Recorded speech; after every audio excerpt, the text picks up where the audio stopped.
স্বৈরাচার ছিল, তাই না? এদের কিছু দোসর এখনো বাংলাতে আছে।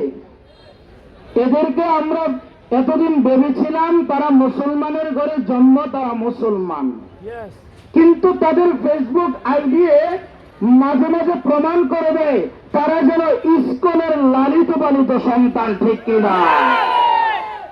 এমন কুলাঙ্গার ফ্যাসিস্ট বিতাড়িত এই দুঃশাসনের দোসর যারা এই পবিত্র মাটিতে সোশ্যাল মিডিয়ায় রাঙ্গা চোখে তাকাইতে চায়, তোমরা জেনে রেখো বিদায় হওয়ার পরে, স্বাধীন হওয়ার পরে উলামায়ে কেরাম তোমাদের কোনো ক্ষতি করে নাই। তবে আমাদের রক্ত নিয়ে যদি কেউ ছিনিমিনি খেলতে চায় এই বাংলার জমিনে তাদেরকে পুঁতে যাবে, ঠিক কিনা? তারা ফেসবুকে ইসকনের পক্ষে কথা বলে, এখানেও তারা এমন কমেন্টে লেখে, পোস্টে লেখে যে তারা ওয়াহাবি আর সুন্নি, এমন কিছু শব্দ নাস্তিক মুরতাদ তার ঈমান কত নষ্ট হইলে এই কথা বলতে পারে।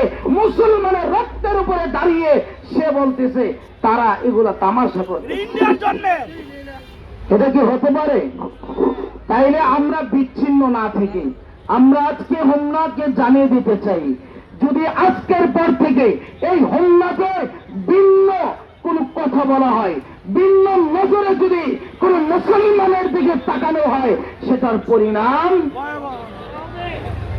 সম্মানিত উপস্থিতি, এ পর্যায়ে আপনাদের সম্মুখে বক্তব্য নিয়ে আসছেন হেফাজত ইসলাম বাংলাদেশ হোমনা পৌর শাখার সম্মানিত সভাপতি মাওলানা রহমতুল্লাহ আশিকি সাহেব।